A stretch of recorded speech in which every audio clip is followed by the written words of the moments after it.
Davao. Just woke up from a little nap. I'm here in my Airbnb. In fact, let's go for a little stroll. Jen and her daughter are staying with me here, but they're over at their friend's house right now, doing some videos and just having some girl time, which I don't think is a bad thing. I can go ahead and do that.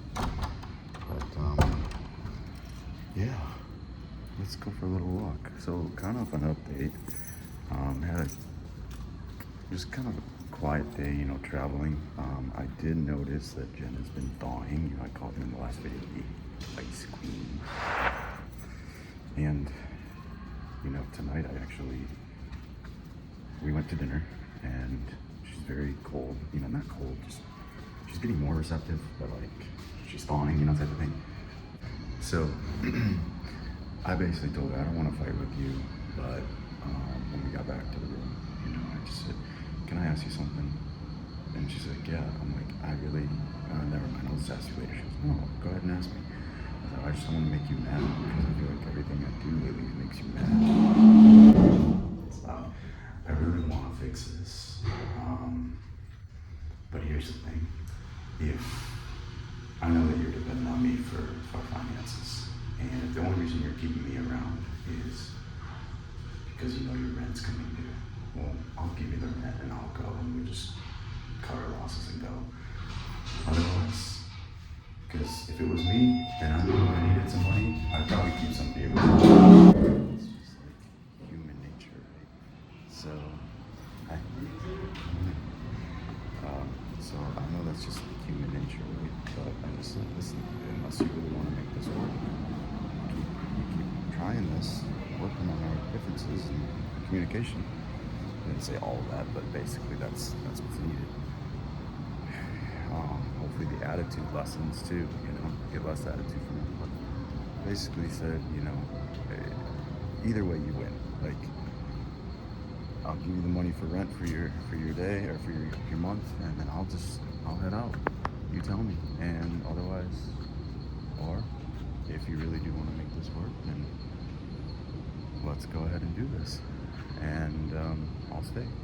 And she gave me a big hug and she goes, no, let's make this work. I'm like, whoa. And I had a smile from ear to ear at that point because I'm like, oh dang, okay. And she actually gave me a kiss and yeah, she basically said, yeah, let's do this. And then I was like, all right. So, and then before she left, she kept saying, I'm gonna leave now. But she was going on her friend, but it was very reassuring as far as kept looking back at me, gonna be giving me the kissy lips, almost like she's just checking back in with me, make sure I'm okay. And as a man, you gotta let somebody come and go as they please, right? It's a pool right here, it's kind of cool. I don't know if you'll be able to see much, it's pretty dark, but anyways, as a man, you gotta let somebody come and go. You can't try to control them. It only works against you. And needy behavior only repels people. So it's interesting because that's where we left off. I'm like, okay, there's some hope here. People will say, well, why are you putting yourself through this? And I recognize what Jen recognizes for me. And I told my sister this the other day when I was telling her all the stuff that's kind of been going on. I haven't told you guys everything, but there's just been a lot of attitude. And I don't deserve that, especially for how much I brought to the table, just looking for connection. But basically, I recognize that she is the woman, the hot, unattainable woman that I got. And she's the one that, she represents all the women out there that have rejected me, and make me feel unseen, unwanted. She's the sexy girl that all the guys, want, but can't quite get. And guess what? I got her. She liked me. She chose me too, and I chose her. She chose me, and I think it's the idea of her that it represents for me. And I realized, man, okay, now that you got the beauty queen with the sexy body and does all the sexy dances and everything, says she loves Jesus. I don't know, I haven't seen a whole lot of spiritual fruit there lately, but it is what it is.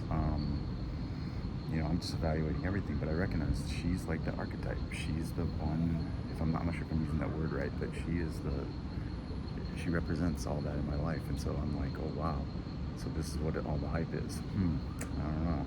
And so, I did my while back I did my hypnosis session, therapy, and that was one of the things of always getting rejected by people, and caring too much what people think, and being codependent, and feeling that people reject me. And Christ was able to kind of like take that beam that was lodged within me and pull it loose, and basically open the hatch and let it fall loose. And that's when I became the man, into that 2.0 version that I was supposed to be, the ideal version of me. And in that sense, it elevated me, and I realized me caring too much what people think, living for the applause of others, trying to be noticed and fit into their terms instead of who God made me to be, to shine, and just don't care and just have a different script, have a different comparison, basically, where screw them, what they think, and that has held me back in every area of my life, including my business sense. And so it's not going to be fear driven, just in that. And it's funny because she came in my life at that time, and it's funny how God is, he brings certain people across your path at certain times to teach you things.